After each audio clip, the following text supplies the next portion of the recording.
નમસ્કાર ખેડૂત ભાઈઓ, છેલ્લા 20 વર્ષ 7 વખત રીસર્વે અને પ્રજાના ટેક્સના 272 કરોડ રૂપિયા વપરાયા પછી પણ ફાયદો કોને થયો?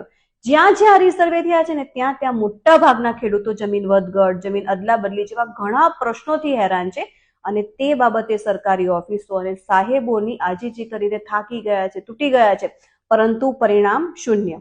અમે અત્યારે ખેડૂત મિત્રોની આગેવાનીમાં જે આવા ખેડૂતો છે કે જે છેલ્લા 10-20 વર્ષથી પરેશાન છે, હેરાન છે, તેમના માટે ડીએલઆર થી લઈને હાઈકોર્ટ સુધીની નિઃશુલ્ક કાયદાકીય લડત લડવાના છીએ અને તેના રજીસ્ટ્રેશનની પ્રોસેસ મારા ફેસબુક પેજની જે છેલ્લા અઠવાડિયાની પોસ્ટ છે તેનાથી તમને જાણકારી મળી જશે. તો જલ્દીથી રજીસ્ટ્રેશન કરાવી લેશો. પરંતુ આ બધાની વચ્ચે ચોંકાવનારી વાત એ છે કે ગુજરાતમાં મોટાભાગના ખેડૂતો, લાખો ખેડૂતો આવા પ્રશ્નોથી પરેશાન છે અને છતાં પણ અમારા સુધી અત્યાર સુધી 500 જેટલા જ રજીસ્ટ્રેશન આવ્યા છે.